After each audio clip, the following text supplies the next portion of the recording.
Ang swerte-swerte mo kaya, Amber. May perfect family ka na walang iba. Saad ng kaibigan niyang si Candy. Natawa naman si Amber at bahagyang napailing. Candy, hindi mo dapat ginagamit ang ganyang description, especially sa pamilya at buhay na mayroon ako. Maaring masaya kami pero malayo naman kami sa perfection. Walang taong perfect. Walang bagay dito sa mundo na nilikha ni Lord na perfect. Lahat may flaws, lahat may imperfections kahit sa ang aspeto ng mga buhay natin. Masaya lang ako kasi masaya ang pamilya ko. At hindi kami naghihirap. Basta, perfect kayong pamilya. Giit pa ni Candy. Ang ganda ng mother mo. Tapos, mayaman pa kayo. Ang daddy mo ang daming negosyo at may kumpanya. Ikaw, nag-iisang anak ka lang. Binibigay lahat ng gusto mo. Ikaw nga ang may pinakamalaking kwarto dito sa bahay ninyo. Wala kang crown, walang title. Pero, you're a princess kaya. Ang ganda-ganda ng buhay mo, Amber. Ako kasi, 4 ang mga kapatid ko. I'm the middle child, kaya madalas na walang atensyon sa akin ni na mami at daddy. Natawa na lang siya.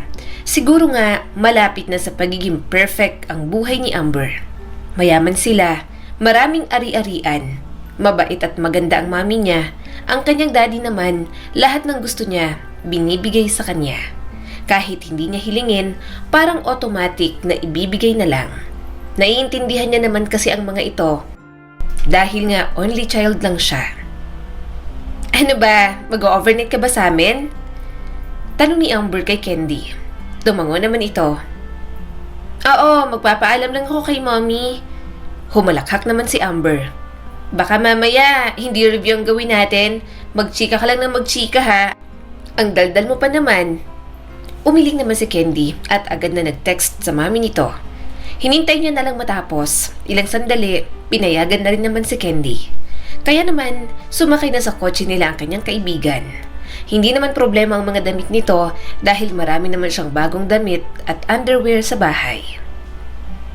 Naliligawan ka pa rin ba ni Nathan? Tanong sa kanya ni Candy. Iniisip mo siya no? Tulala ka na.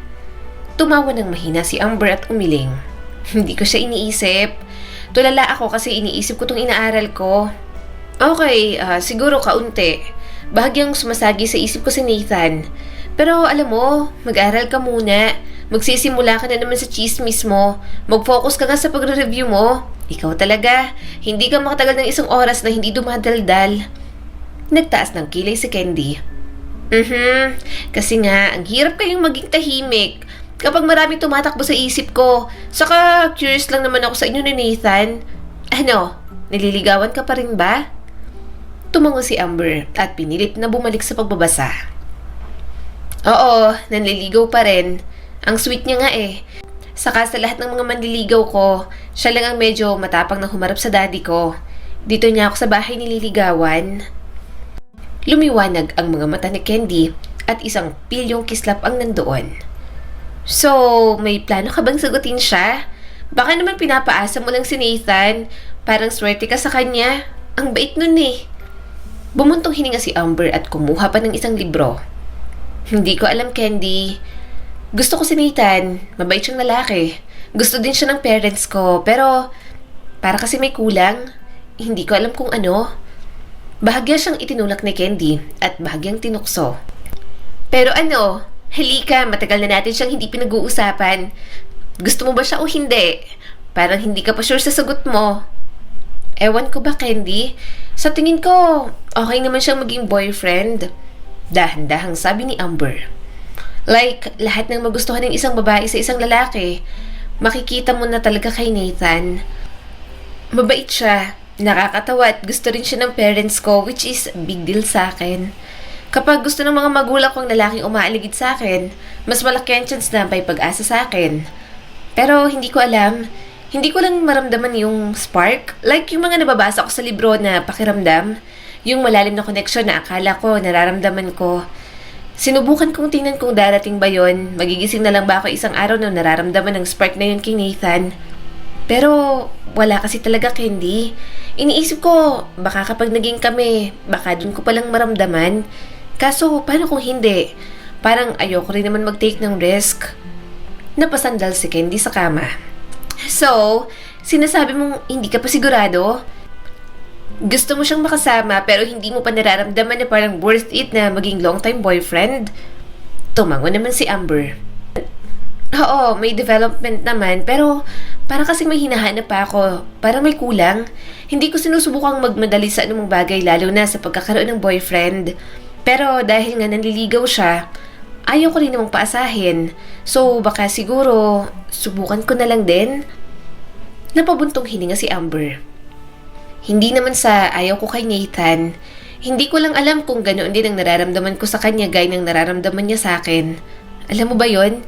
Ayokong pangunahan siya kung hindi pa ako handa. Pero oo, gusto kong bigyan siya ng pagkakataon at kung mag-work kami sa relationship na binuo namin, edi okay.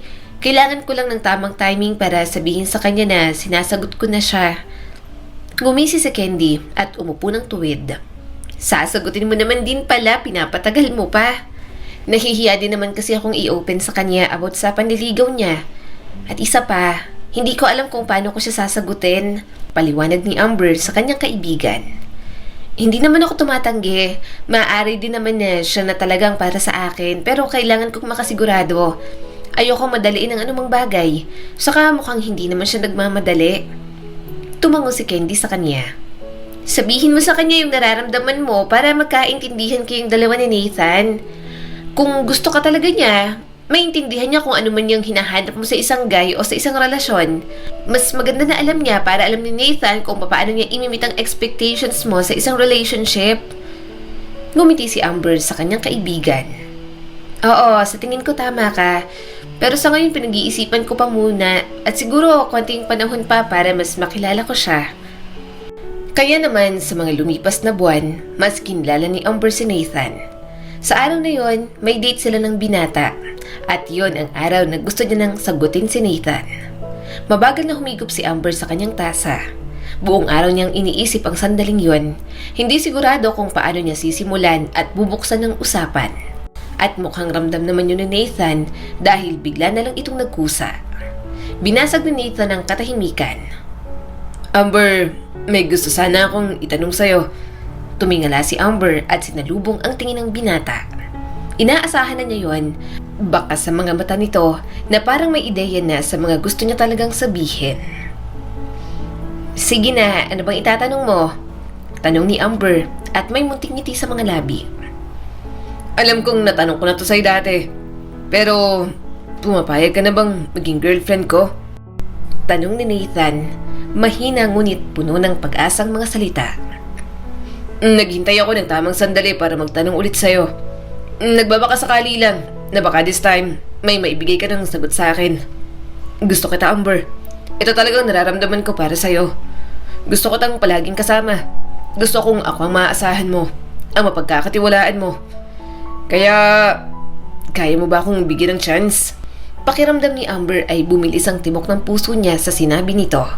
Matagal na niyang kilala si Nathan at hindi maikakailang isa itong matinong lalaki. Mabait, maalaga at laging nandyan para sa kanya. Pero may kung ano sa puso niya na hindi pa rin sigurado. Matagal na itong may gusto sa kanya, ngunit hindi siya sigurado kung pag-ibig na ba talaga ang nararamdaman ni Amber. Gayunpaman, ang pagtingin ng binata para sa kanya, nagagawa pa rin naman niyang ma-appreciate. Sa tingin ko, talagang matino kang lalaki, Nathan. Panimula ni Amber. At gusto kita, kahit sinong babae, swerte na magiging partner ka. Napakabait mo sa akin at hinahangaan ka ng mga magulang ko.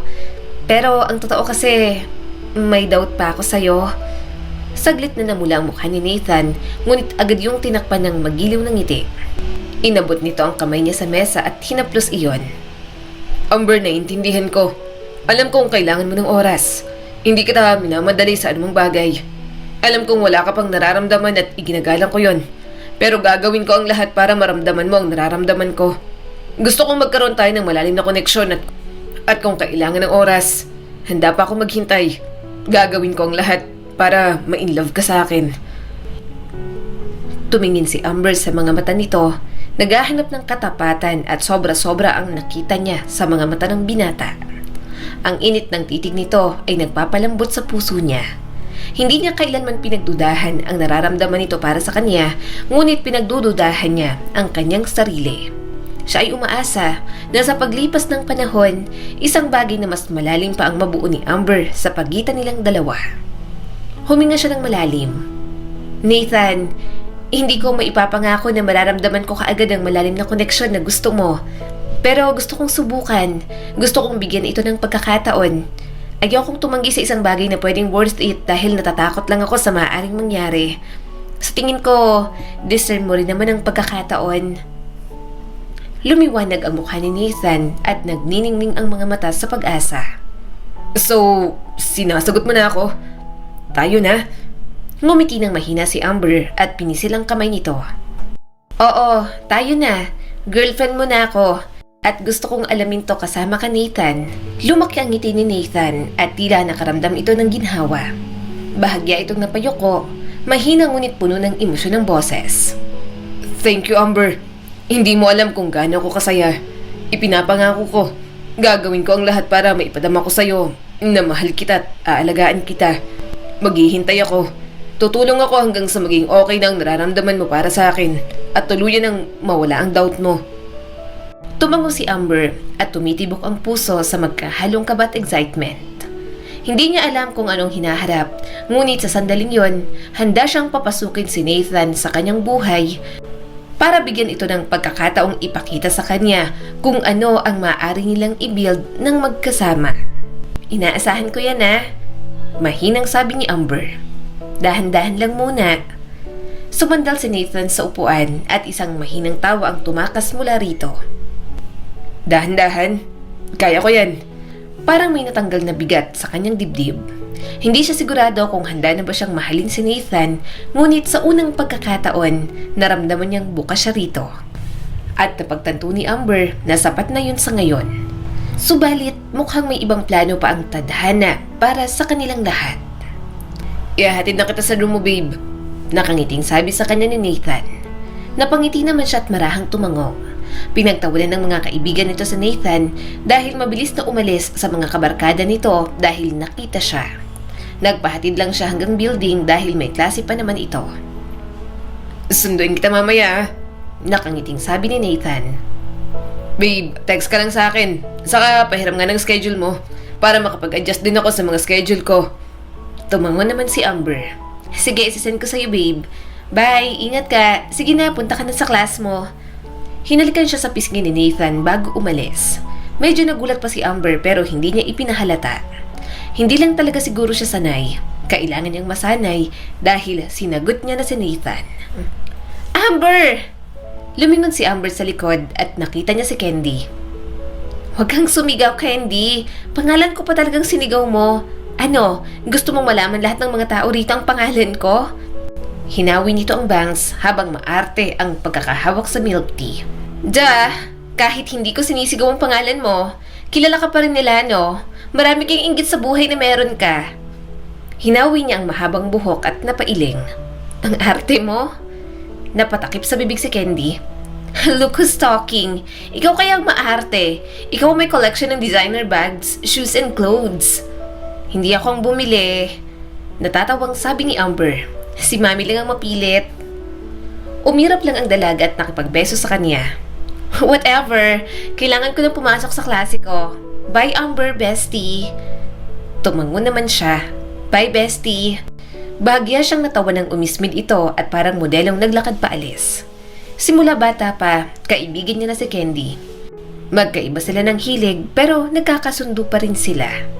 Gusto niya lagi ang mag-aral pero mas gusto nito ang gumala at magliwaliw. Pagpasok niya sa classroom, nadatnan niyang paalis ang iba niyang mga kaklase. Lumapit siya sa isang babae habang nililigpit na nito ang mga gamit nito. Bakit kayo aalis sa room na to? Nasaan ang professor? Tanong ni Amber. Wala raw klase. Biglang nagka-emergency ang prof natin. Sabi naman nito sa kanya.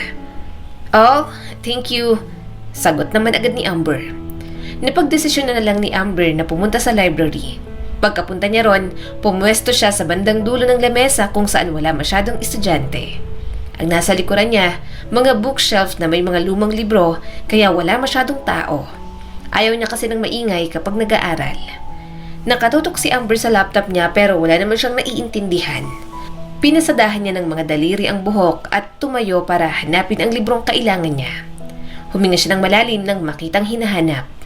Lumapit siya sa student librarian at inabot ang library card at ang book na kinuha niya. Hanggang kailan mo hihiramin? Nakangiting tanong sa kanya ni Mary. Napangiti siya. Hanggang Wednesday lang. Isulat mo na lang yung pangalan mo rito sa logbook. Dire-diretso ka kasi kanina. Saad pa nito. Natawa si Amber ng mahina. Sorry. Kinuha niyang logbook. Isusulat niya na sana ang pangalan niya nang mapansin ang huling pangalang nakasulat. Tyler Cortez ang nakalagay doon. Parang narinig niya ng pangalang yon pero hindi niya lang matandaan kung saan. Mary, kilala mo ba kung sino tong Tyler Cortez? Tanong ni Amber. Para kasing pamilyar. Si Tyler yan. Nakita mo na yan. Madalas ka sa coffee shop, di ba? Part-time waiter siya ron. Scholar din. Pol-sci student. Tugon naman ito. Saka alam ko, may mga reputasyon niya sa mga babae. Hindi ko lang sure. Tumayo siya at pinagkibit balikat na lang iyon. Siguro nga nakita niya na, pero siya kasi ang tipo ng tao na hindi pinapansin ang mga taong hindi niya naman kilala. Naagaw lang ng binata ang atensyon niya dahil sa pangalan nito. Pagbalik ni Amber sa lamesa, agad niyang ipinagpatuloy ang ginagawa. Pero nawala siya sa focus nang marinig ang mga halinghing mula sa bookshelf sa likod. Ano yon? Hindi ako makapag-concentrate. Mahinang usal ni Amber. Dahan-dahan siyang lumapit sa bookshelf at mas lalong naging malinaw sa kanya ang mga naririnig. May narinig siyang boses ng lalaki at babae. Parang hirap na hirap ang babae, base pa lang sa mga daing nito. Dahil sa pag-alala, kumuha siya ng isang makapal na libro. Ihahampas niya yun sa lalaki kapag naabutan niyang sinasaktan nito ang babae. Sige, tuloy mo pa. Baba pa, Tyler. Daing pa ng babae. Huminto sa paglalakad si Amber nang marinig ang daing ng babae. Mukha itong nasaktan, pero bakit nito hinihiling pa yon? Tinakot kaya ito ng lalaki? Pinaglapat niya ang mga labi. Desidido na si Amber. Hahampasin niya ang lalaking walang awa at hihilahin niya ang babae. Isang malaking hakbang ang ginawa niya at bumungad sa kanyang dalawa.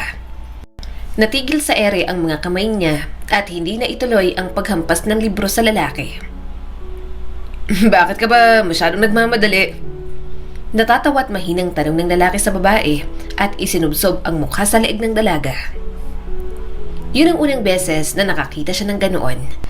Kahit nga ang manood ng video ay ayaw niya, pero anong ginagawa sa kanya ng pagkakataon? Live pa siyang nakapanood. Napuno ng mahinang daing ng babae ang madilim na sulok na yun ng library. Isang tahimik na lugar dapat ang library. Hindi niya akalain na may masusumpungan siyang kababalaghan doon. Doon na nabitiwan ni Amber ang libro. Napatigil ang dalawa sa ginagawa at napalingon sa kanya. Mahinang nagmurang dalaga at mabilis na ibinotones ang damit bago patakbong umalis. Pulang-pulang mukha nito at ang gulo pa ng buhok. Ang baboy nyo, dito pa kayo gumagawa ng kababalaghan? Hindi napigilang sabi ni Amber. Bahagyang lumapit sa kanyang binata, kaya napaatras naman siya. Hindi niya alam kung bakit, pero may umusbong na kaba sa kanyang dibdib. Wala siyang problema sa mga taong matatangkad, pero ng mga oras na yon, gusto niya nalang tumakbo. Hindi niya magawang tumingala para tingnan ang binata. Mas matangkad pa si Tyler kaysa kay Nathan. Free live show?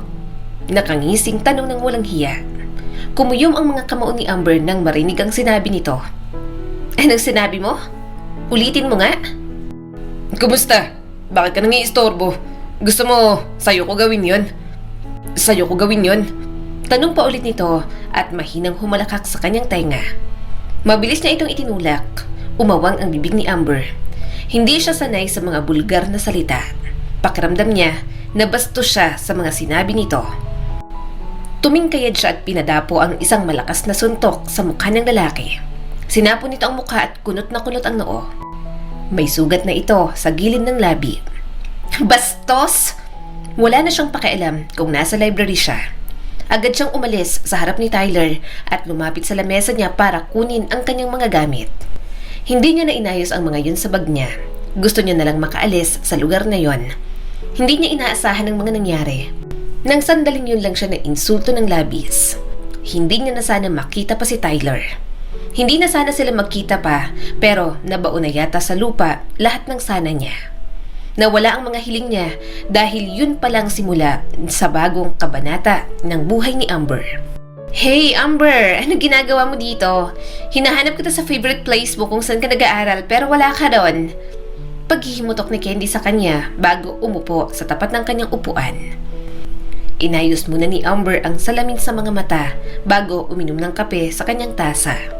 Nasa coffee shop siya kung saan siya madalas nakatambay.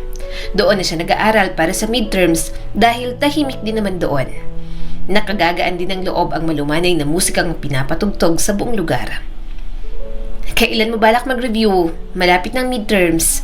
Imporma ni Amber sa kaibigan niya. Mamaya, hinahanap lang kita. Saka I was thinking, kasi bakit wala ka sa library? Nakataas pang kilay na tanong ni Candy. Mulit niyang ibinalik ang mga mata sa binabasa. Gusto ko lang ng bagong environment. Hinawi ni Amber ang buhok niya. Hindi naman talaga yon ang tunay na dahilan kung bakit hindi na siya madala sa library. Ayaw niya lang maalala ang mga makamundong bagay na narinig at nakita niya roon. Baka paboritong lugar yun ni Tyler at ayaw niya na itong makasalamuha pagkatapos ng nasumpungan niyang kababalaghan nito. I have to go, Amber. Nandiyan ang boyfriend ko sa labas.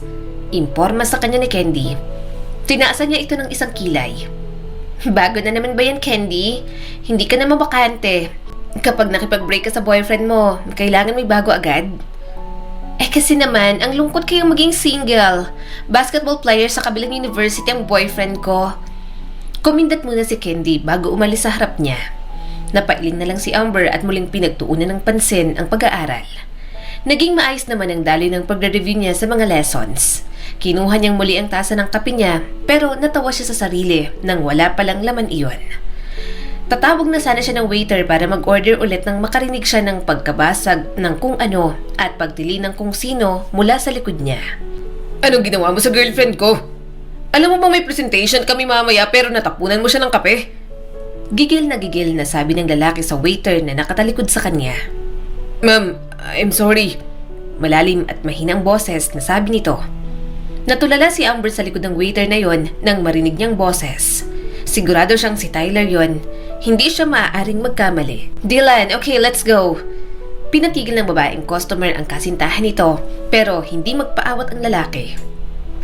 Bumaling sa kanan ang ulo ni Amber nang tumagilid si Tyler. Napagmasdan niya ang mukha nito, bakas ang pagod at puyat sa mukha ng binata kumpara noong mga nakarang araw na nakita niya ito. Gayunpaman, hindi naman may pagkakailang magandang lalaki pa rin si Tyler. Maputi ang balat, hindi makapal ang mga kilay katulad ng ibang lalaki, pero para namang maayos na iginuhit iyon. Maliit lang ang mga mata, hindi masyadong kita ang mga talukap at hindi mahaba ang pilik mata, pero umayon lang yun sa mukha nito. Hindi rin gaanong katangusan ng ilong ng binata. Makapal ang mga labi nito, subalit natural lang ang kulay at parang hindi man lang nalapatan ng sigarilyo. Nang makita niya ito noong isang araw, wala siyang bigoting nakita. Subalit ng araw na yon, napansin niya ang mga patubong bigote nito. Wala masyadong espesyal ng katangian ng lalaki kumpara sa mga lalaking nakasalamuhan niya sa alta society. Subalit may personalidad itong kakaiba. Sa isang tingin pa lang, parang hinihikayat na siyang hukayin iyon. Parang hinila siyang alamin ang pagkatao nito. Ma'am, pasensya na po sa nasira. Pumunta po tayo sa opisina ko para ayusin ang issue na to. Paanyaya ng manager sa customers bago tumingin kay Tyler. Halata ang tensyon ng binata. Napalunok pa si Tyler kaya nakita niyang Adam's apple nito. Marahas din siyang napalunok at muling tumingin sa binabasang libro kanina. Humigpit ang hawak niya sa ballpen at pinalobo ang pisngi. Nag-init ang mga pisngi ni Amber dahil lang sa ginawa niyang pagtitig. Nagdesisyon na lang na tumayo si Amber at pumunta sa counter sa halip na tumawag ng waiter. Baka masyado lang siyang nervyusin sa pag-inom ng kape. 1 bottled water please. Napangiti siya nang makita si Mary sa counter. Mabilis namang kumilos ang dalaga pero ang tingin ay na kay Tyler pa rin. Napabuntong hininga ito at binigay sa kanyang sukli. Napukaw ang atensyon niya sa emosyon yun ni Mary kaya hindi niya napigilang magtanong. May relasyon ba kayo ni Tyler? Tanong niya sa dalaga. Biglang tumawa si Mary at inayos ang sombrerong suot. Wala pa ako nagiging boyfriend. Nag-aalala lang ako, baka matanggal si Tyler sa trabaho. Kailangan na kailangan pa naman niya ng pera ngayon. Tumaas ang mga kilay ni Amber. Talaga? Bakit naman? Wala akong masyadong alam pero nasa ospital yata yung isang kapamilya niya. Pabalik-balik na kasi sila sa ospital nitong mga nakaraang araw kaya kailangan ng pera. Saad naman ni Mary sa kanya. Umawang ang bibig ni Amber pero hindi na siya muli pang nagtanong. Hindi siya malapit kay Tyler kaya hindi na dapat siya nag-usisa pa. Wala naman siyang mapapala sa pakikialam sa buhay ng iba. Bumalik siya sa upuan niya at nagpatuloy na lang sa pag-aaral. Isang oras ang lumipas nang makatapos siya. Nagligpit na siya ng mga gamit niya nang makita niya si Tyler na lumabas mula sa staff room. Basta na lang nitong isinabit sa likod ang bag at nagmamadaling lumabas ng coffee shop. Huwag mo na siyang isipin, Amber. Mind your own business. Ang bastos ng lalaking yon. Kaya bakit mo iniisip? Paalala niya sa sarili. Biglang tumunog ang cellphone ni Amber at napahinga siya ng malalim nang mabasa ang pangalan ni Nathan. Lumabas na siya ng coffee shop at pinakinggan ang sinasabi ng kanyang boyfriend. Nasaan ka? Tapos ka na ba, babe? Tanong sa kanya ng binata mula sa kabilang linya. Tumaas ang mga kilay ni Amber. Nathan, nasa coffee shop ako malapit sa campus. Susunduin mo na ako? Oo, sagot naman agad ni Nathan. May dinner tayo mamaya with my family. Hinawi niya ang buhok pataas at huminto sa parking area. Okay. Tungkol din sa business matters, right? Maya-maya natanaw niya na ang sasakyan ni Nathan. Napangiti siya at lumapit na roon. Pinagbuksan pa siya ng pinto, kaya mas lalo siyang napangiti. Dito ako sa front seat. Nakangiting sabi ni Nathan at humalik sa pisngin niya. May nakaupo sa backseat. Kaibigan ko, makikisabay lang sa atin. Kauupo lang ni Amber nang magtagpo ang mga mata nila ng lalaking nakaupo sa backseat. Anong ginagawa niya dito? Inis agad na tanong ni Amber. Bakas naman ang pagtataka sa mukha ni Nathan. Magkakilala kayong dalawa? Umiling naman agad si Amber. Nagkibit balikat si Nathan at nagsimula na muling magmaneho. Dumaan muna tayo sa bangko. Magwi-withdraw ko ng pera. Wala akong cash ngayon. Seryoso lang ang mukha ni Tyler. Basta babayaran ko na lang katulad ng dati. Depende sa gusto mo. Tumango naman si Nathan. No problem. Hindi naman ako nagmamadali. Wala man lang siyang kaalam-alam na magkakilala pala ang dalawa. Hindi niya lubos maisip na magkaibigan ang dalawa dahil hindi niya naman madalas makita ang mga ito na magkasama. Umiwas siya ng tingin nang magtagpo na naman ang mga mata nila ni Tyler. Umayos na lang siya ulit ng upo at tumingin sa unahan. Kailangan talaga siguro ni Tyler ng pera. Umabot pang nanghihiram ito ng pera sa boyfriend ni Amber. May nararamdaman ako sa inyong dalawa. Ano bang nangyayari? Tanong ni Nathan sa kanilang dalawa at kay Amber nagtagal ang tingin. Napabuntong hininga si Tyler. May nakita siyang hindi dapat makita. I'm sorry. Suminghap naman si Nathan. Huwag mong sabihin sa akin na nakita niya ang pagiging makalat mo pagdating sa babae. Oo. Sagot naman ni Tyler. Bahagyang napamura si Nathan at inabot agad ang kanyang kamay. I'm sorry. Kailangan mo pong makita yon. Hindi mo nabanggit sa akin. Pagpasensyahan mo ng kaibigan ko. Kaya siguro medyo naiilang ka. Tumango na lang si Amber. Okay lang, matagal na naman yon. Nawala na rin sa isip ko. Next time siguro, wag na lang gawin sa public place. Hindi magandang tingnan. Hindi na masyadong pinalaki ni Amber. Naiinis siya sa kabastusan ni Tyler sa unang beses niya itong nakita.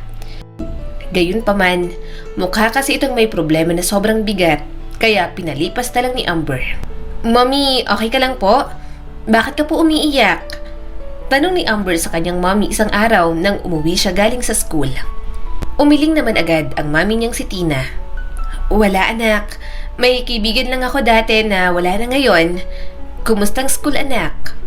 Okay lang naman po, si daddy po nakauwi na? Tanong ni Amber. Marahan namang tumango si Tina. Oo, pero umalis ulit si Arturo anak. Bakit, may kailangan ka ba? Napangiti naman si Amber at naglalambing sa kanyang ina. Matatapos na po kasi itong semester na to. Balak po sana ng mga kaibigan ko saka po ng boyfriend ko na mag-Siargao po kami. Magpapaalam lang po ako. 5 days lang naman po sana ang balak namin. Papayagan po kaya ako ni Daddy kahit kasama ko po si Nathan? Tumango-tango naman ang kanyang ina. Oo naman, may tiwala naman kami kay Nathan. Kasama mo rin naman si Candy, walang problema yon. Alam kong papayagan ka ni Arturo. Malakas ka sa daddy mo. Sumilay muli ang ngiti sa kanyang mga labi. Thank you, Mommy. Kinabukasan, pumunta naman siya sa golf club. Iyon ang sport na pinagkakaabalahan niya, kaya kapag may available na oras, yun talagang ginagawa ni Amber. Kasama niya si Nathan ng araw na yon, pero may kaunti silang misunderstanding. Uminom kasi ito kagabi kasama ang mga pinsan at may mga larawan siyang nakita na may nakikipagsayaw dito na mga babae. Please, Amber, I'm sorry. Lasing na ako nun. Akala ko mga pinsan ko pang kasama ko. Hindi ko alam na ibang babae na pala. I swear, wala akong ginagawang masama. Hindi ako nakikipagsayaw sa kanila. Paliwanag ni Nathan sa kanya. Mataray na tiningnan ni Amber ang kanyang boyfriend. Talaga? Hindi mo man lang tinulak? Sasagot pa sana si Nathan, kaso may tumawag na sa cellphone nito. Wala itong nagawa kundi sagutin iyon. Mukhang importante pa kaya mukhang kailangan maunang umalis. Wala pa bang golf cart? Tanong ni Amber sa staff. Umiling naman ito. Wala pa po. Hintay lang po kayo saglit, ma'am. Papunta na po rito. Umawang ang bibig ni Nathan. Amber, sumabay ka na sa akin. Umiling naman siya. Ayoko, mauna ka na. Naiinis pa rin ako. Saka na lang tayo mag-usap. Amber! Bulalas ni Nathan pero hindi niya na ito pinansin. Ipinasok niya ang golf set sa carry bag at nilagay yun sa golf cart pero hindi siya sumakay. Tinanggal niya na rin ang visor at gloves. Mas mabuting maghintay siya ng ibang golf cart kaysa makisabay kay Nathan. Hindi niya pinansin ang binata nang humabol ito sa kanya. Amber, please, ayusin natin to. Huwag ka namang maging isip bata. Sabi pa ni Nathan. Hindi makapaniwala si Amber sa narinig. Wow! Ako pa talagang isip bata? Sinong hindi magagalit sa ginawa mo? Girlfriend mo ko. Ewan ko sa'yo. Umuna ka na. Ayokong kausapin ka. Mabilis siyang tumakbo at hindi pinansin ang pagtawag nito. Naiinis pa rin talaga siya sa ginawa ni Nathan. Tumakbo lang siya ng tumakbo hanggang hindi niya namalayang may golf cart siyang nakasalubong. Malapit na siyang mabangga pero may mga brasong humagip sa kanya. Napapikit si Amber nang gumulong sila sa pababang damuhan. Tumigil lang ang paggulong nila nang may marinig siyang malakas na pag-umpog at tili ng mga tao. Iminulat niya ang mga mata at napatingin sa brasong may hawak sa katawan niya. Napatakip siya sa kanyang bibig nang mapagtanto ang lalaking nagligtas sa kanya. Tyler? Niyugyug niya ang walang malay na si Tyler. Namalayo niya na lang na nasa klinik sila ngayon at hindi niya maiwasang mag-alala. Si Tyler ang nagligtas sa buhay niya at konsensya niya kapag may nangyaring masama rito. Bumaha ang pagtataka sa kanya kung bakit nandoon si Tyler, pero sinabi sa kanya ni Nathan na ito ang sadya ng binata. Wala na rin naman si Nathan dahil may kailangan talagang asikasuhin. Ano nangyari? Napatunghay agad si Amber nang magsalita si Tyler. Salamat sa Diyos, gising ka na pala. Kumusta ka na? Tatawagin kang nurse dito sa klinik. Aalis na sana si Amber pero maagap na hinawakan ni Tyler ang palapulsuhan niya. Bumaba ang tingin niya ron. Hindi niya inasahan at mas lalong hindi niya inaasahan nang matigilan siya sa simpleng hawak na iyon. Parang wala siya sa sarili. Umupo ito sa kama at hinawakan ang noo nito na may gouge. Huwag na. Ayos lang ako. Sigurado ka ba? Gustong kutusan ni Amber ang sarili nang mautal siya. Tumawa si Tyler at natameme na lang siya nang makita ang mga mata nito na parang tumatawa rin. Bakit nautal ka, Amber? Nakonsensya ka, no? Huwag ka mag-alala, malayo sa bituka to. Mabilis niyang inagawang kamay.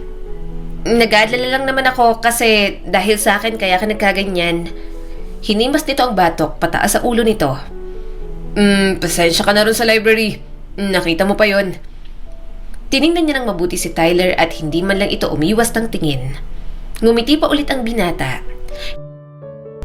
Hindi niya alam kung bakit parang ang gaan ng pakikitungo nito sa kanya. Gusto niyang maghinala pero tila may tumutulak sa kanyang pagkatiwalaan ito. Matagal na siyang kinain ng kuryosidad kay Tyler at ngayon lang siya nabigyan ng pagkakataon. Umupo siya sa upuan at saka humalukip-kip. Huwag kang mag-alala. Personal life mo yan, pero basta wag mong gawin sa public place katulad ng library. Hindi tamang gawin yun sa mga lugar na katulad nun. Seryoso itong tumango. Wala bang masakit sa'yo, Amber? Napairap naman siya. Siyempre wala. Ikaw ang nasaktan sa ating dalawa. Walang kahit na anong inaasahan si Amber, pero simula ng araw na yon, mas lalong nagkakalapit ang mga landas nila ni Tyler. Balita ko, nag-away kayo ni Nathan. Anong nangyari? Muntik ka na rin daw maaksidente. Usisa ni Candy sa kanya. Naningkit palalo ang mga mata niya dahil sa init ng panahon. Nagkasagutan kami ni Nathan. Naiinis lang ako na nag-bar siya kasama ng mga pinsan niya tapos ang dami niyang kadikit na mga babae. Ikinawit ni Candy ang braso sa kanya. Magkakaayos din kayo nun. Hindi ka titigilang suyuin ni Nathan. Anyway, narinig ko ang pangalang Tyler. Sabi ng mga staff doon, kaibigan daw ni Nathan. Cutie ba? Ewan? Usal ni Amber. Matamis na ngumiti ang dalaga. Matitipuhan ko bang mga katulad niya? Mapakla siyang tumawa. Oo, pareho kayo mapaglaro. Ikaw, may commitment pa. Siya, wala. Umuna siya sa paglalakad. Parang hindi maikli ang mga biyas niya dahil sa bilis niyang humakbang. Hindi niya maipaliwanag ang iritasyong nararamdaman ng mapagtantong tila compatible sina Tyler at Candy. Parang may gustong kumawala sa dibdib niya at sa tanang buhay ni Amber, yun ang unang beses na nakaramdam siya ng inis sa best friend niyang si Candy. Amber! Wait lang! Sigaw pa nito. Natigilan sa paglalakad si Amber nang may brasong yumakap sa kanya mula sa gilid. Medyo nauntog pa ang ulo niya sa dibdib ng binatang yumakap sa kanya dahil sa pagtama ng bola sa ulo nito. Hindi siya maaring magkamali sa amoy na iyon. Si Tyler lang naman ang lalaking kabisado niyang amoy. At yon ang ipinagtataka niya. Si Nathan ang kanyang boyfriend pero parang mas pamilyar siya kay Tyler. Bumitiw sa kanya si Tyler at inindang sakit sa ulo. Ang sakit naman! Lumapit si Candy sa kanya at tinanong kung okay lang siya. Hindi naman matanggal ang tingin niya kay Tyler na nakikipag-usap sa basketball player na nakatama ng bola rito. Nakuha pa rin itong umiti kahit nasakta na. Nang makaalis ang kausap, agad itong humarap sa kanya. Ayos ka lang ba, Amber? Nakangiwing tanong nito, hawak ang sentido. Anong ginawa mo? Sana hindi mo na lang ako hinarangan. Nababa na siyang makita itong mukhang nahilo at dahil pa yun sa kanya. Tumawa si Tyler at pinulot nito ang dalawang makapal na libro sa damuhan. Wala mo lang thank you, Amber. Grabe ka naman. Napairap naman siya. Thank you. Sigurado ka bang okay ka lang? Punta tayo sa klinik? Agad itong umiling at ngumiti. Asus, concern ka na sa akin. Huwag mo na akong dalhin sa klinik. Hinawi niya ang buhok. Bakit ka ba ganyan? Nilalandi mo ba ako? Baka nakakalimutan mong boyfriend ko si Nathan. Mahina itong tumawa at umiling, pero sinapo naman ito ang ulo nang makaramdam ng hilo. Walang sabi-sabing umalis ito sa harap niya. Napaawang na lang ang bibig ni Amber. Basta na lang siyang iniwan na para siyang hindi kausap kanina. Tumakbo siya palapit kay Tyler at hinawakan ang palapulsuhan nito para hilahin papunta sa klinik. Akala niya magpapadala ito pero malakas ang pwersang napalingon siya sa binata dahil sa biglang pagtigil nito. Muntik na siyang mapasubsob muli sa dibdib ni Tyler. Saan mo ko dadalhin? Kunot noo na tanong ni Tyler sa kanya. Napairap naman siya. Sa klinik, baka masakit ang ulo mo dahil sa bola. Dahil sa akin, lagi na lang may tama ang ulo mo. Tinapik nito ang pisngi niya at malawak ng umisi. Nakakaakit naman yung concern mo. Ikaw dapat ang inaakit ko pero bakit parang ako pa yata ang naakit mo, Amber? Suminghap si Amber at mabilis na umatras. Baliw ka ba? Anong sinasabi mo? May boyfriend ako at kaibigan mo pa. Bakit mo sinasabi yan? Kinagat ni Tyler ang pang-ibabang labi. Ano naman? Magpapaakit ka naman sa akin, hindi ba? Kahit anong layo mo, hindi mo kaya na umatras kapag kumilos na ako. Naapektuhan ka sa akin. Kung aagawin kita, magpapaagaw ka ba? Kapag pinatulan mo ako, pakiramdam ko, kayang-kaya mong tanggalin lahat ng kalokohan ko. Gulat na gulat si Amber. Mabilis na itong tinalikuran at sinundan naman siya ni Candy na panay ang tanong. Gayunpaman, wala siyang maisagot. Sobrang lakas ng tibok ng puso ni Amber. Hindi niya maintindihan ang kanyang sarili. Hindi niya pa yun naramdaman kay Nathan kahit minsan. At natatakot siya na baka ang kulang na hinahanap niya sa relasyon nila ni Nathan kay Tyler niya matagpuan. Mukhang mahihirapan talaga si Amber na iwasan iyon. Hindi pa nakatulong kay Amber na wala si Nathan. Kailangan kasi nitong pagsabay ng pag-aaral at pagtulong sa negosyo dahil may problema sa negosyo ng pamilya at kailangang tumulong. Masyadong nagiging busy ang boyfriend niya at wala na ito halos panahon para sa kanya. Muntik nang mapasigaw sa gulat si Amber nang may manggulat sa gilid niya. Kalalabas niya lang ng silid kaya hindi niya inasahang nandoon si Tyler. Mahinang tumawa ang binata at nakapamulsang tumitig sa kanya. Ang ganda mo pa rin kahit nagugulat. Naiiling na papuri ni Tyler. Kumunot ang noon ni Amber. Anong ginagawa mo dito? May klase ka pa ba? Tanong nito na parang normal na nandoon talaga ito. Hindi naman sila malapit sa isa't isa ng binata. Malayo ang department nito sa department niya. Bahagya siyang umiwas pero sumusunod pa rin talaga ito. Umiling si Amber. Nagsimulang maglakad pero nakuha pa rin sagutin ang binata. Wala akong klase, uuwi na ako. Baka nandyan ang driver ko. Parang pinagsakluban ng langit at lupa si Tyler. Maaga pa, magmerienda muna tayo. Nasa hagdan na si Amber nang mapatigil siya sa pagbaba. Huminto si Tyler at patagilid na humarap sa kanya nang may ngiti sa mga labi. Ano ba talagang gusto mong mangyari? Tanong niya rito. Makasama ka lang at makausap. Nakangiting sabi ng binata. Kakain lang tayo. May bukas na bagong food park sa mall. Ililibre kita. Ang ibig kong sabihin, ano ba talagang gusto mo? Bakit ka ba sulpot ng sulpot sa harap ko? Isa pa, anong ililibre? Working student ka, di ba? Ilaan mo na lang yan sa mga gastusin mo. Dapat nag-aaral ka ngayon kaysa magaksaya ng oras para sa akin. Wala akong panahon sa pangaakit mo. At may boyfriend na ako. Saad ni Amber at pilit na tinitiis ang sarili. Ano naman? Natatawang sabi ni Tyler. Boyfriend pa lang naman. Maagaw pa. Tukso ang lumalapit sa kanya. Tukso ang lumalapit sa kanya. At hindi alam ni Amber kung bakit niya pinahihintulutan ang binata. Siguro dahil hindi niya maikakaila sa sarili na parang si Tyler talaga ang tipo niyang lalaki. Hindi pa nakatulong na may naiwan silang pagkakalabuan ni Nathan. Hinimas nito ang batok pataas sa ulo. Mamaya pa naman ang trabaho ko. Mabilis lang naman eh. Pumayag ka na. Alam mo, ang mabuting gawin mo, magpahinga ka at huwag mo akong istorbohin. Hindi ako karapat-dapat sa oras mo. Bababa na sana si Amber pero bigla itong humarang sa harap niya. Para namang baliw to. Tura ni Tyler. Umawang ang bibig ni Amber. Ano? Ako? Baliw? Mahina itong tumawat na payuko. Ang ganda mo kapag naiinis. Sorry na. Ikaw kasi, sumama ka na.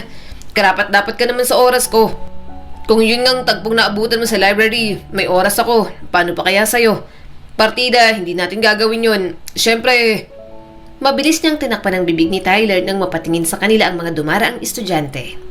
Hindi na yata talaga pwedeng i-filter ang bibig ng binata. Sobra na ito sa kamanyakan. Natatawang tinanggal ni Tyler ang palad ni Amber. Ang alat ng palad mo. Ano ba talagang gusto mo? Naiinis niya ng tanong. Nasisiraan ka na ba ng ulo? Tigilan mo nga mga sinasabi mo. May boyfriend na ako. Wala naman siya rito. Saad ni Tyler. Hinampas niya ito sa braso. Hindi niya alam kung bakit siya komportable ang kausap si Tyler. Siguro, magaan lang talaga itong kasama. Mahina niyang inihampas ang mga dalang libro sa dibdib ni Tyler. Fine. Sasama ako sa'yo. Dalhin mo yan. Magdusa ka dahil gusto mo kumain kasama ako. Lumawak ang ngiti sa mga labi ng binata. Yes, madam. Tumaas ang isang kilay niya pero hindi niya alam kung bakit siya napangiti. Mabuti na lang na una siyang maglakad kay Tyler. Tiyak na aastarin lang siya kapag nakita ang mukha niya. Nang makarating sa parking lot, tumaas ang mga kilay ni Amber. Tiyak na walang sasakyan si Tyler. Nakasakay na naman siya sa mga public vehicle pero taxi cab pa lang ang nasasakyan niya. Lumingon si Amber sa binata at tiningnan ito ng mabuti. Napairap siya ng masumpungan ang masaya nitong mukha. Sa taxi ba tayo sasakay? Tanong ni Amber sa binata. Pabiro itong suminghap at mabilis na umiling. Magbabas lang tayo. 15 pesos lang ang pamasahe papunta ron. Ito namang babaeng to, ililibre na nga pero gagawin pa akong pulube. Umirap na naman si Amber. Sino bang nag-aya? Nanunumbat ka ba sa akin? Tinapik nito ang pisngi niya katulad ng palagi nitong ginagawa. Ito naman, hindi mabiro. Tara na nga! Alam ni Amber na maling makipaglapit kay Tyler ng ganoon, pero hindi niya alam kung bakit hindi niya mapigilan ang kanyang sarili. Nahihirapan siyang iwasan ng binata, at makakapag ginawa niya, pakiramdam ni Amber ay sobrang malaki ang kanyang magiging pagsisisi. Sobra talaga siyang nakokonsensya, kaya naman nang magkaroon ng pagkakataon na makipag-usap kay Nathan, sinabi niya na ang gusto niyang mangyari. Nathan, mahinang sabi ni Amber. Actually, kaya ko talaga pinilit na makita tayong dalawa ngayon kasi may gusto akong sabihin sa'yo. Nagbago ang ekspresyon ni Nathan. Anong gusto mong sabihin? May problema ba? Saglit na nag-alinlangan si Amber, nag-iisip kung paano magsisimula. Hindi niya naisip na siya ang magiging dahilan ng mga salitang yon, pero naroon siya at maglalakas loob na sabihin ang kanyang nararamdaman sa relasyon nilang dalawa. Siguro, kailangan na nating maghiwalay? Mahinang sabi ni Amber. Bakas ang gulat sa mukha ng binata. Ano? Amber, anong ibig mong sabihin? Seryoso ka ba? Tumango si Amber, ramdamang sakit sa bawat salitang binibitiwan. Oo, seryoso ako. Hindi ko na kayang magpanggap, Nathan. Napatingin si Nathan at hindi agad nakasagot. Hindi ko maintindihan. Bakit ngayon? Akala ko ba susubukan natin? Hindi mo basta-basta pwedeng sabihin yan. Hindi ko ba talaga na-meet lahat ng expectation mo sa isang relationship? Baka naman naiinis ka lang kasi wala na akong masyadong time sa'yo. Sinubukan ko, Nathan. Sagot ni Amber. Pero hindi ko na kayang gawin to. Hindi ko talaga maramdaman ang pagmamahal na inaasahan ko. Hindi na kita nakikita bilang boyfriend ko at hindi ko na maramdaman ang connection natin gaya ng dati. Hindi ko na kayang mahalin ka katulad ng pagmamahal mo sa akin. At hindi naman yun dahil sa'yo.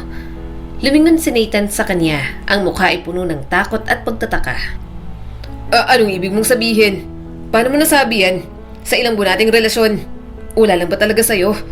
Mahal na mahal kita, Amber. Hindi ba sapat yun? Oo, may mga problema tayo pero kaya naman nating ayusin to tulad ng dati. Malumanay na sumagot si Amber ngunit nasa kanyang tinig na ang pagpapasya na hindi matitinag. Hindi na sapat, Nathan. Ako ang problema dito at hindi ikaw. Sinubukan ko pero hindi ko na kaya. Hindi ko na kayang ipagpatuloy ito. Hindi ko kayang mahalin ka ng buo. Hindi gaya ng pagmamahal mo sa akin. Amber, pakiusap. Bulong ni Nathan at nasa boses ang desperasyon. Bigyan mo lang ako ng pagkakataon. Bigyan mo lang ng pagkakataon ng relasyon natin. Isang pagkakataon pa. Kaya pa natin tong ayusin. Ramdam ni Amber ang sakit sa boses ni Nathan. Gusto niyang sumagot ng oo, hawakan ng pagmamahal na mayroon pa ito para sa kanya, pero hindi niya na kayang magsinungaling sa sarili o sa binata. Hindi yun makatarungan para sa kanilang dalawa, at ayaw niya rin naman itong lokohin dahil kay Tyler nahuhulog ang kanyang damdamin. I'm sorry, usal niya rito. Ang kamay ni Nathan ay bumagsak sa mesa habang nanginginig ang mga daliri. So, gano'n na lang. Basta ka na lang aalis sa buhay ko. Basta mo na lang akong iiwan ng ganito. Napalunok si Amber at namumungay ang mga mata. Hindi ako aalis, Nathan. Karapat-dapat ka sa isang tao na kaya kang mahalin ng tulad ng pagmamahal mo. At karapat-dapat din ako maging tapat sa sarili ko. Hindi to madali at hindi ko rin to gusto. Pero ito ang tama para sa akin. Sana respetuhin mo ang desisyon ko. Umigting ang panga ni Nathan. Hindi ko alam kung anong sasabihin. Tumingin si Amber kay Nathan. Mabigat din naman ang ginawa niyang desisyon para sa kanya. Pero ayaw niya rin namang magkamali rito.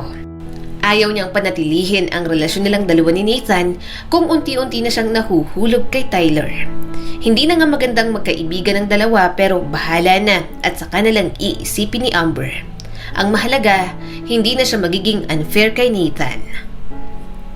Dahil malaya na mula kay Nathan, hindi na siya gaanong natakot na makipaglapit kay Tyler. Naging malapit sila ng binata sa isa't isa hanggang matapos ang school year. Nakangising pumasok si Candy. Nagulat ako, nandito ang manliligaw mo. Alam na may overnight tayong dalawa dito sa kondo ko. Napalingon siya kay Tyler na pinasadahan siya ng tingin mula ulo hanggang paa. Iinom kayo? Tumawa si Candy. Iinom tayo, kasama ka.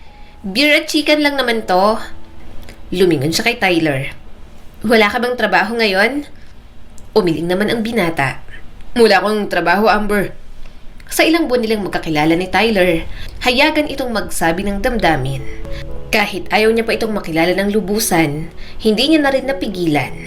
May oras ito para landiin siya pero may oras ito para sa mga responsibilidad at mga pangarap nito. Yun pa lang, humanga na si Amber. Pagkatapos ng inuman at kainan, tumambay lang silang dalawa ni Tyler sa balkonahe. Lumabas naman saglit si Candy dahil may kakausapin pa. Mukhang may pagtatalo yata ito sa bagong boyfriend nito. Kailan mo ba ako sasagutin? Bigla na lang tanong sa kanya ni Tyler. Natawa naman si Amber. Panliligaw na ba to sa'yo? Kumunot naman ang noo ng binata.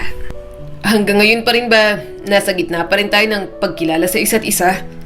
Naamoy mo na nga ang utot ko. Mabilis niyang hinampas ang binata. Naalala niyang malakas na pag-utot nito nang minsang sumakay sila sa bus. Sa halip na itong mahiya, siya pa ang nahiya para dito. Nakaka-turn off ka, alam mo ba yon? Natatawang tanong ni Amber. Tumaas ang sulok ng labi nito. Di sana tinaboy mo na ako. Di sana pinatigil mo na ako sa panliligaw. Seryoso ang mukha ni Amber habang nakatitig kay Tyler. Tama ang binata. Hindi niya ito itinaboy. Hindi niya ito pinalayo. Hiniwalayan niya pa nga si Nathan para dito. Paano niya itataboy kung ang sarap ng pakiramdam na dulot nito sa kanya? Lagi ka namang nasa tabi ko lang. Nasa ng mga bulaklak.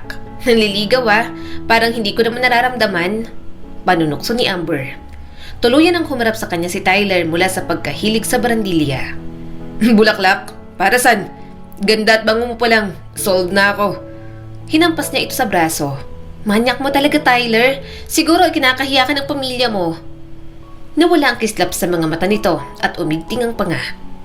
Kapatid ko na lang ang meron ako saka pamangkin ko. Wala na kaming tatay. Yung nanay ko naman, bata pa lang ako, wala na rin. Lumaki siyang nakukuha palagi ang gusto, habang ito, kailangan pang pagtrabahuhan ang bawat butil na kakainin. Alam niyang magkaiba sila ng estado sa buhay at tanggap niya yon. Hindi siya matapobre at maarteng tao. Naiinis si Amber sa mga bagay na hindi niya nakasanayan pero panandalian lang din naman iyon. Matagal na simula nang mamatay si mama. Bata pa lang ako. Nagpakamatay kasi siya. Saad ni Tyler. Suminghap siya at napatingin sa binata. Tyler, nakatingin lang ito sa mga building sa harap nila. Nagpakamatay kasi nagmahal ng sobra sa isang lalaki. Akala niya hindi katulad ng tatay namin ni ate kasi nga binibigay lahat. Grabe pa naman magmahal yon. Pero walang hiya, may asawa na pala. Halos nuhuran ng nanay kong lalaking yon. Tapos ginawa lang pala siyang kerida. Baliw na baliw sobra sa lalaking yon. Marami rin problema nun kasi nagkaroon ng sakit si ate. Tapos ang dami pa naming utang. Dahil na rin sa lalaki na yon. Siya ang dahilan kung bakit naghirap din kami. Mahinang loob niya. Nabuntis ang nanay ko nun. Hindi namin alam. Kaya nang magpakamatay si mama, kasama yung anak nila ng lalaking yon. Lahat ng nangyari sa mama ko, sinisisi ko sa lalaking nagpaasa sa kanya at ginawa lang siyang kabit. Biglang tumindig ang mga balahibo niya nang makita ang galit at puot sa mga mata ni Tyler. Alam niyang hindi yun para sa kanya, pero umuusbong ang kaba sa kanyang dibdib. Galit na galit ako sa lalaking yun kasi ang saya niya na parang wala siyang sinirang buhay. Parang hindi niya iniwan ng nanay ko na halos nagmakaawat binaba ng pagkatao. Mariing sabi ni Tyler. Bigla niya itong niyakap. Ramdam niyang natigilan ito pero wala siyang pakialam. Mas lalo niyang hinigpitan ng yakap. Ayaw ni Amber na makita ang galit na ekspresyon nito. Hindi siya sanay sa ganoon. Naninikip ang dibdib niya ng dahil doon. Anong ginagawa mo? Tanong ni Tyler sa kanya. Napalunok si Amber. Niyayakap ka pati na rin ang buong pagkatao mo. Rinig na rinig niya ang mahina nitong tawa at gumanti ng yakap. Mahal mo na ba ako? Gusto niyang kumawala pero hinigpitan ni Tyler ang yakap sa kanya. Ano ba? Kahit matangkad ito, nagawa pa rin itong isubsob ang mukha sa leeg niya. Kahit 1 minuto lang please. Gusto ko ang yakap mo. Ang gaan-gaan ng pakiramdam ko. Anong ginagawa mo sa akin? Hindi dapat ganito. Inayos niya ang salamin sa mga mata. Ano bang sinasabi mo? Kumawala ito sa yakap at malambing na hinaplos ang kanyang pisngi. Matatalo ko, Amber. Gulong-gulo siya sa sinabi ni Tyler. Sari-sari ang nakita niya sa mga mata nito. Hindi niya maunawaan kung bakit may galit, pagpipigil, paghanga at sakit ang nabasa niya roon. Napasinghap si Amber nang maagang lumapat ang mga labi ni Tyler sa kanya. Para siyang hinikayat na gumanti ng halik. Hindi niya alam kung bakit nalalasing siya sa sandaling iyon. Tyler, mahina niyang usal. Guys, nasaan na kayo? Umalingaw-ngaw ang boses ni Candy. Mabilis niyang itinulak si Tyler nang marinig ang boses ni Candy. Tumagilid siya pero ramdam na ramdam niya ang titig ng binata. Gusto niyang pigilan ang paghabol niya sa hininga. Hindi niya magawa. Oh, ano nangyari sa inyong dalawa? Inosenteng tanong ni Candy sa kanila. Sandali siyang lumingon kay Tyler at napapikit siya nang makitang nakatitig ito sa mga labi niya at parang lasing pa sa halik. Kinuha niyang palapulsuhan ni Candy at hinila sa loob.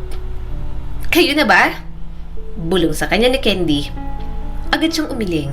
Tinaasan niya ng isang kilay ang kaibigan niya. Bakit kayo nag-kiss? Nag-init ang mga pisngi ni Amber. Ano bang sinasabi mo? Pulang mga labi mo, hindi ako ipinanganak kahapon. Ano, lamok kang dumapo, kumagat at sumipsip dyan? Pangaasar pa ni Candy. Napairap si Amber sa pangaasar nito. Gayunpaman, kahit itanggi niya pa, pagkatapos ng kanilang pinagsaluhan, alam niyang tinatanggap niya na talaga si Tyler bilang bago niyang kasintahan. Pero ang lahat ng yun, nakarating naman kay Nathan. Nathan! Ano ba? Tama na! Malakas niyang sigaw sa binata.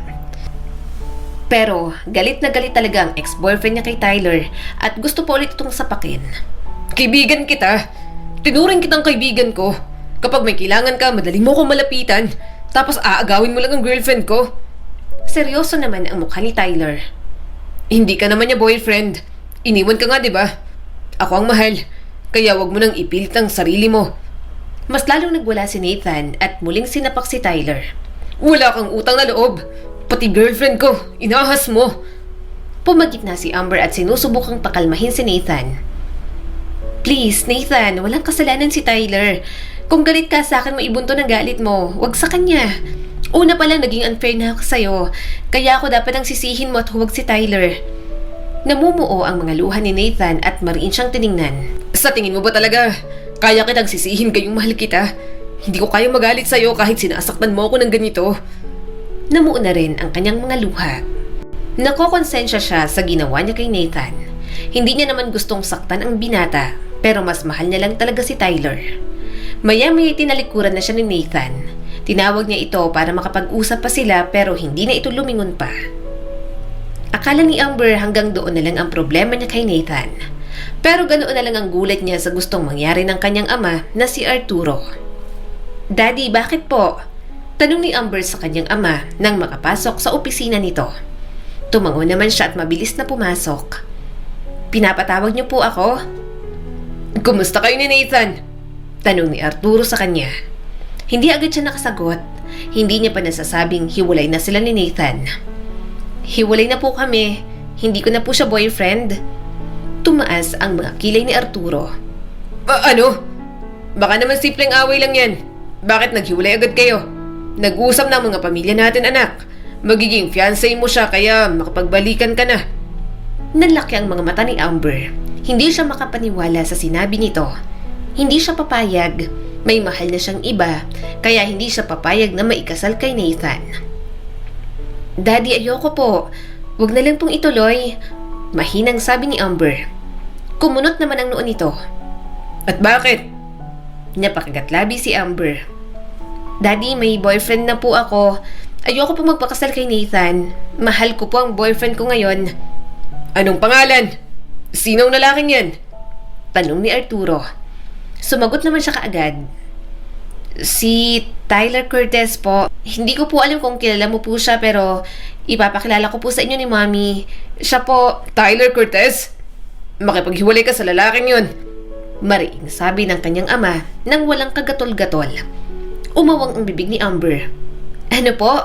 Daddy, hindi ko po kaya. Hindi ko po gustong iwan si Tyler. Mahal ko po siya. Mahal? Mahirap na sila. Wala na silang negosyo. Marami na ring utang ang nanay niya noon.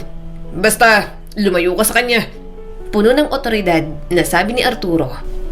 Napatayo na si Amber sa sofa Napatayo na si Amber sa sobrang frustration. Daddy, bakit? Ano, kilala mo ang boyfriend ko ngayon? May ideya ka? Dahil lang mahirap siya. Layuan mo ang lalaking yun. Hindi na ako makikipagtalo pa sa'yo. Mariing sabi ng kanyang ama. Sa ayaw at sa gusto mo, kay Nathan ka magpapakasal. Tigilan mo ng pagsama kay Tyler. Hatid sundo ka ng driver. Hindi ka pwedeng sumama sa Tyler na yon. Mabait ako, Amber, alam mo yan. Binibigay ko ang lahat ng gusto mo. Pero kilala mo ako kapag nagalit. Kaya huwag mo kong susubukan. Hindi na siya muling nakapagsalita pa. Naiinis siya sa kanyang ama na pinagbawalan siya ng ganoon. Hindi niya matanggap na hindi nito matanggap si Tyler sa kanya. Pinagbawalan ka ng daddy mo? Mahinang tanong ni Tyler. Marahan naman siyang tumango. Oo, hatid sundo na ako. Kapag sumuway ako, isusumbong agad ako ng driver namin kay daddy. Umigting ang panga ni Tyler. Ano pang gusto mangyari ng ama mo? Napakagatlabi si Amber. Hindi alam kung papaano sasabihin yun kay Tyler. Si Nathan, kaming dalawa, ipinagkasundo kami ng mga magulang namin. Pero paano ako? Mahinang tanong ni Tyler. Tatanggapin mo na lang yon. Hindi mo na ba ako mahal? Mahal kita, syempre. Sagot naman agad ni Amber. Hindi ko rin gusto na maikasal kay Nathan, kaya lang natatakot akong suwayin si Daddy. Ayoko rin naman na magalit ang parents ko sa akin. Napabuntong hininga si Tyler at marahan siyang niyakap. Ipaglalaban kita. Kaya sana ipaglaban mo rin ako. Tumango naman agad si Amber. Oo, gagawa ko ng paraan. Magpapatulong ako kay Mommy. Baka sakaling magbago ang isip ni Daddy. Mas sumigpit ang yakap sa kanya ni Tyler at hindi na nagsalita. Ramdam niyang takot ng binata na mawala siya. Ganoon din naman ang kanyang nararamdaman. Hindi niya gustong mawala sa buhay niya si Tyler at maikasal sa lalaking hindi niya naman talaga mahal. Isa na lang ang pag-asa ni Amber. Ang mami niyang si Tina. Sigurado siyang maiintindihan nito ang sitwasyon niya. Gayunpaman, sa lahat ng problema, isang lihim ang kanyang matutuklasan. Anong ibig sabihin nito, Mommy? Gulat niyang tanong nang makita ang kanyang ina sa labas ng bahay nila. Nakita niya itong lumabas ng bahay kahit gabing-gabi na. Nagtaka si Amber kaya sinundan niya agad ito. Hindi niya inaasahan ng madadatnan niya. Hindi siya makapaniwala. Ang sekretary ng kanyang daddy, kahalikan ang mami niyang si Tina. Anong ibig sabihin nito? Hindi makapaniwalang tanong ni Amber. Gulat na gulat naman si Tina at agad na lumapit sa kanya. Amber, anak, magpapaliwanag ako. Please? Umatras si Amber habang namumuo ang mga luha. Niloloko mo si Daddy? Anong klase ka, Mommy? Niloloko mo at yung secretary pa ni Daddy ang kabit mo? Nagsalita naman ang secretary ng kanyang ama. Ang daddy mong maraming babae. Umalis na lang kayong mag-ina at iwan nyo na siya. Oh, you shut up! Mariin niyang sigaw at dinuro ito. Homewrecker ka! Hindi ako naniniwala sa'yo. Wala ang daddy niya ng araw na yon para sa isang business trip. Kaya naman pala malaya sa kalokohan ng kanyang ina. Pumasok siya sa loob ng bahay. Sumunod naman agad sa kanya si Tina. Anak, please, magpapaliwanag ako. Pagsusumamo pa ni Tina. Lumingon siya rito kasabay ng pagtulo ng kanyang mga luha. Anong ipapaliwanag mo sa akin, Mommy? Kitang-kita ko. May kahalikan kang ibang lalaki. Bumagsak ang mga luha nito. I'm sorry. Alam kong mali. Alam kong walang excuse na kahit ano sa ginawa ko. Pero hayaan mo muna ako magpaliwanag. Hindi ko rin naman talaga to gustong gawin. Kaso, pagod na ako sa daddy mo. Si Edwin, naipakita niya sa akin ang pagmamahal na hindi kayang ibigay ng daddy mo. Mataman niyang tiningnan ang kanyang ina. Hindi makapaniwala si Amber. Ang pamilyang almost perfect sa paningin ng ibang tao, napakarami pala talagang baho. Wala man lang siyang kaalam-alam. Hindi mo alam, pero nang bababae palagi ang daddy mo. Simula bata ka pa lang, ginagawa niya na sa akin to. Ayaw naming ipaalam sa'yo dahil alam naming masasaktan ka. Umiiyak na sabi ng kanyang ina. Pero Mami, kung totoo ang sinasabi mo na may kabit din si Daddy at nang bababae siya, sana hindi mo rin ginawa. Wala ka ring pinagkaiba sa kanya. Mahina at puno ng sakit na sabi ni Amber. Mabilis siyang pumunta sa kanyang kwarto. Doon niya binuhos lahat ng sakit na nararamdaman niya. Hindi niya matanggap na parehong nagloko ang mga magulang niya sa isa't isa. At ang mas nagpasakit pa sa lahat ng yon, wala man lang siyang ideya. Pinaniwala siya sa isang masaya at halos perpektong pamilya. At mas lalo pang madadagdagan ang sakit at mga problema niya dahil sa sunod niyang matutuklasan. Isang hapon, makikipagkita si Amber sa kanyang boyfriend na si Tyler. Miss na niya na ang binata.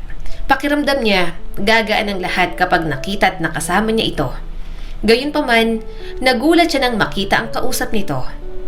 Layuan mo ang anak ko! Galit na sigaw ng kanyang ama kay Tyler. Lalapit na sana si Amber pero nagulat siya sa sumunod na sinabi ni Tyler. Gusto kitang palakpakan. Ano? Pinalabas mo sa anak mo na perpekto kang ama? Hindi niya alam na walang hiya ka at masama ang budhi mo. Bakas ang galit sa mukha ni Arturo. Tumigil ka na! Kapag hindi mo tinigilan si Amber, idedemanda kita. Walang kinalaman si Amber sa nakaraan. At matagal nang tapos ang lahat. Napilit mong hinahalungkat. Hindi ang anak ko may kasalanan sa'yo. Maraming umusbong na tanong kay Amber. May hinala na siya pero gusto niya ng kumpirmasyon. Naninikip ang dibdib niya sa emosyon ng dalawang lalaki na mahalaga sa kanyang buhay. Oo! Nabigtas na ang tali ng pagtitimpi ni Tyler. Wala siyang kasalanan pero anak mo siya. Ano? Nayanig bang mundo mo nang malaman mong ako ang mahal ng anak mo? Demonyo ka! Kaya paano nagkaroon ka ng ganong anghel na anak? Hindi mo deserve ang anak na katulad ni Amber dahil masisira lang siya katulad mo. Itinuring mo lang na walang kwenta ang mama ko. Oo, ginawa mong kirida. Pumayag siya sa ganong setup niyo pero ikaw na lang ang kinakapitan ng nanay ko nun. Tiniraidor mo pa, pati negosyo namin dinamay mo. Malakas na sinuntok ni Arturo ang kanyang boyfriend sa mukha. Tumulo ang mga luha ni Amber at napatakip sa bibig. Masakit na katotohanan ang sumampal sa kanya.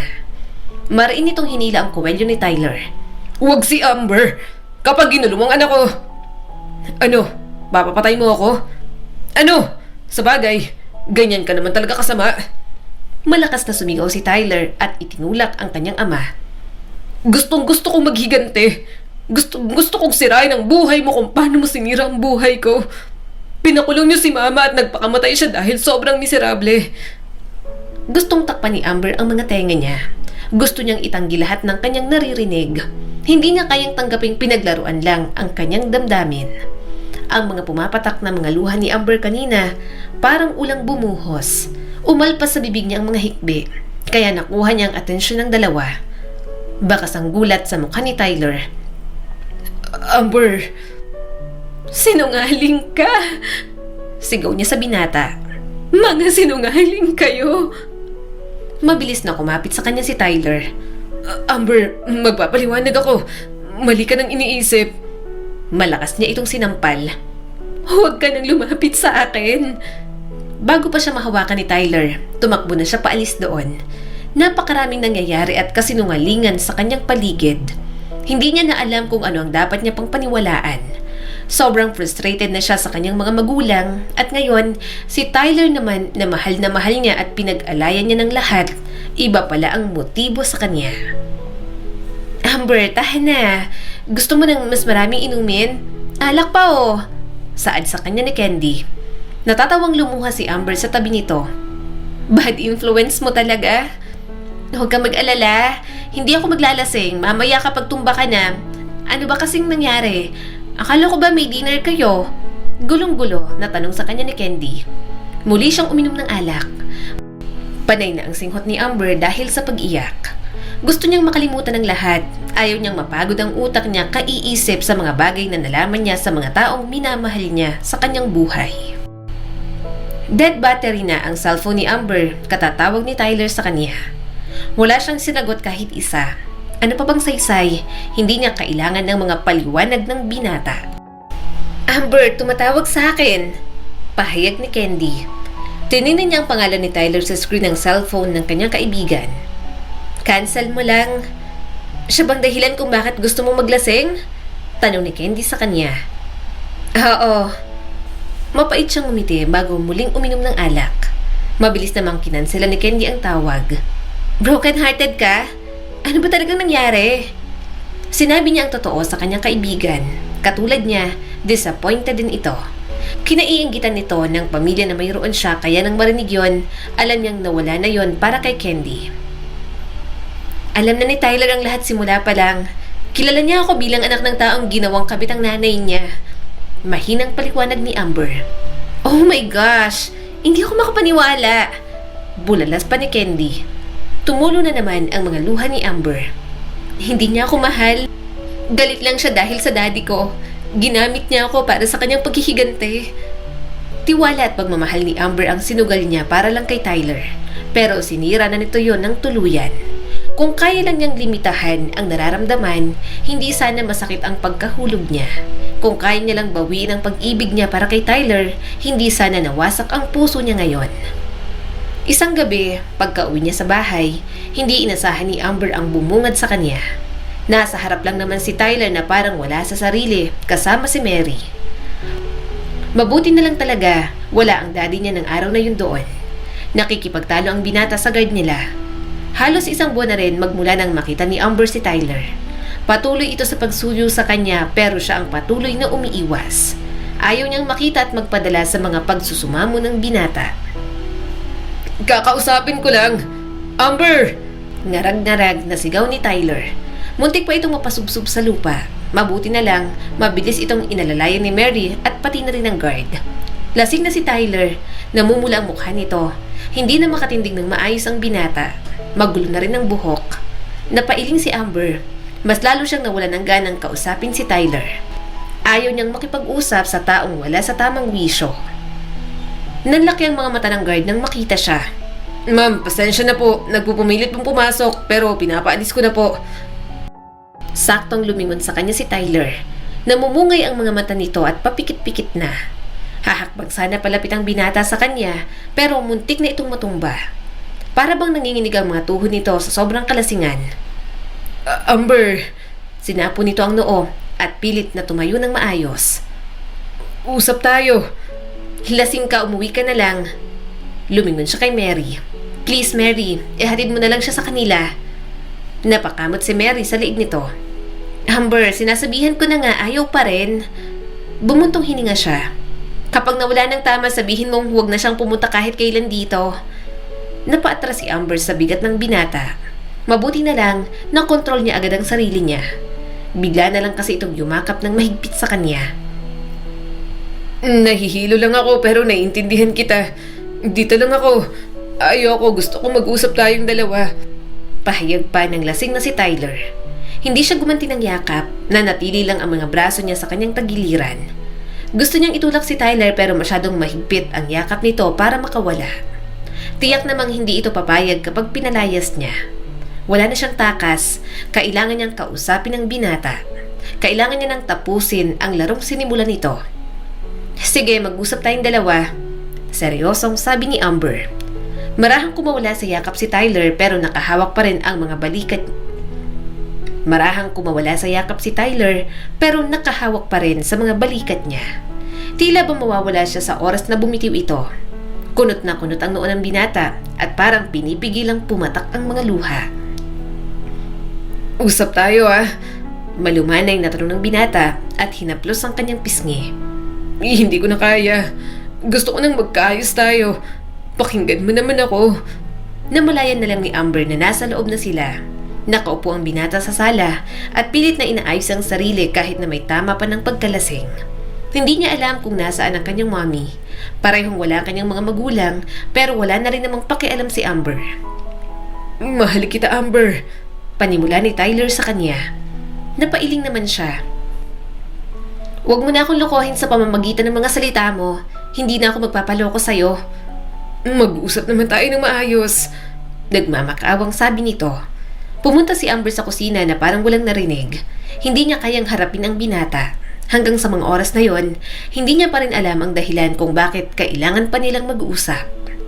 Kasasarado niya pa lang ng pinto ng refrigerator matapos ibalik ang pitsil ng tubig, bigla na lang may mga brasong yumakap sa kanya.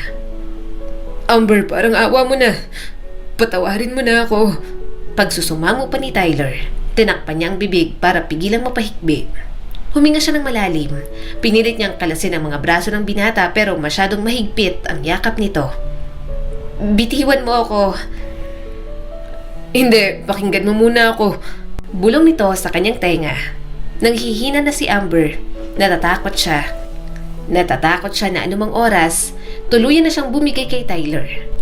Kahit anong tanong, itanong mo sa akin, hindi ako magsisinungaling sa'yo. Ayoko na. Baka mawala ka na naman sa akin. Gusto niyang magtanong. Marami siyang gustong masagot pero para siyang pipi. Walang mamutawing kahit anong salita mula sa kanya. Please. Subsob ni Tyler. Sinubsob ni Tyler ang mukha sa kanyang balikat. Gusto mo akong saktan? Saktan mo na ako. I'm sorry. Oo, nung una intention kong gumante pero nung nagtagal nahulog na lang ako sa'yo. Nagising ako na hindi kita dapat idamay sa galit ko sa tatay mo. Oo, galit ako sa tatay mo. Pero hindi na ako umabot sa puntong gagamitin kita, Amber, para pasakitan lang siya. Kapag nasasaktan ka, mas doble ang sakit na balik sa akin kung alam mo lang. Nahulog ako sa sarili kong patibong. Kaya please. Paulit-ulit niyang hinampas ang dibdib ng binata. Ang dami-daming nangyayari sa pamilya ko. Hindi ko na maintindihan ang mga magulang ko. Hindi ko alam kung saan tatakbo, kung anong dapat isipin tapos dumagdag ka pa. Minahal kita, pinagkatiwalaan kita, tapos anak ka lang pala ng isa sa mga naging kabit ng daddy ko. Ni hindi ka man lang kinain ng konsensya mo. Anong klaseng tao ka? Nakatakas ang mga luha sa mga mata ni Tyler. Mahal kita. Malakas niyang tinulak ang binata. Wala siyang pakialam kung mas matangkad ito sa kanya. Sa tingin mo ba maniniwala pa rin ako sa'yo pagkatapos ng lahat ng kasinungalingan mo? Madiing hinawakan ni Tyler ang kanyang mga braso. Amber, tao rin ako. Nasasaktan ako, nagagalit ako. Gusto kong gumante. Naisip ko na yan. Walang makakaintindi ng sitwasyon ko. Nagpakamatay si mama sa selda. Bata pa ako nun. Bata pa kami ng ate ko at walang naiwan sa amin. Alam mo bang nararamdaman ng batang ako nun? Takot na takot ako kaya nabuhay akong galit sa tatay mo. Pero simula nang makilala kita, tinunaw mo ng lahat ng galit ko. Alam mo na lang ang natira. Amber, pagmamahal na lang. Pagmamahal ko para sa'yo. Kumawala ang hikbi mula kay Amber. Hindi niya matiis ang binata dahil sa tindi ng mga emosyong pinapakita nito sa kanya. Nasasaktan siya ng ganoon dahil mahal na mahal niya talaga si Tyler. Sinapo nito ang mukha niya at marahang pinunasan ng mga luha. Ikaw lang ang nanatili at nagmamahal sa akin kaya ako nagkakaganito. Pakiramdam ko mawawala ka na lang bigla. Napahagulgol na si Amber. Gusto niyang maniwala pero hindi niya mapakawalan ang pagdududa sa kanyang puso. Gusto niya man tapusin ang lahat. May bahagi sa kanya na gustong sumugal at manatili. Kasunod nun ang paghikbi ni Tyler. Mahal mo ko, di ba? Mahal mo ko pero bakit parang mawawala ka na sa akin? I'm sorry. Umiwas si Amber ng tingin habang umiiyak. Pinaglapan ni Tyler ang kanilang mga noo. I love you, Amber. Please, ipaglaban mo ulit ako dahil sigurado ako na ipaglalaban talaga kita. Tumindig ang mga balahibo ni Amber sa mga salitang yon. Muli niyang narinig ang mga katagang yon mula kay Tyler. Marahan siyang tumango. I love you too. Please, huwag ka na ulit magsisinungaling sa akin. Bibigyan kita ng chance dahil mahal kita. Dahil sa pag-uusap na yon, muli silang nagkaayos ni Tyler. Kahit paano, muli niyang binibigay ang tiwala sa kanyang boyfriend. Sinusuyo naman siya ni Tyler at pinapatunayan nito ang sarili. Gayunpaman, may isa pa siyang problema. Ayaw pa rin ng kanyang ama kay Tyler. Pilit pa rin itong tinutulak ang engagement nila ni Nathan. Hindi nagtatanong si Tyler tungkol doon pero alam niyang nasasaktan ito na ipinagkasundo na siya sa iba. Isang umaga, nagmulat ng mga mata si Amber mula sa dibdib ni Tyler. Nakapulupot ang mga braso ng binata sa kanyang katawan na para bang mawawala siya. Inakala niyang magigising siyang hubad. Hindi niya na kasi nagawang makapagbihis dahil sa pagod. Nasa bahay siya ni Tyler at hindi niya pinagsisisihang sumama rito kahit saglit na panahon lamang. Muling napapikit si Amber nang maramdaman ang paghaplos ni Tyler sa kanyang buhok. Ilang sandali pa, dinampian nito ng halik ang kanyang noo. Parang nawala ang bagay na nakadagan sa dibdib niya. Tyler, usal niya rito. Mahal kita, Amber. Mahal na mahal. Bulong ng binata sa kanya. Tumunghay siya kay Tyler at hinaplos ang pisngi nito. I missed you. Hindi ka ba nagsisisi na binigay mo ang sarili mo sa akin? Ikaw naman kasi masyado mo kong ginigigil. Isa pa, selos na selos ako sa inyo ni Nathan. Pakiramdam ko na wala kahit papano ang pagsiselos at inis ko dahil sa ginawa natin. Pero syempre ang pinakamahalaga, dahil nandito ka, nasa tabi ko at hindi kay Nathan.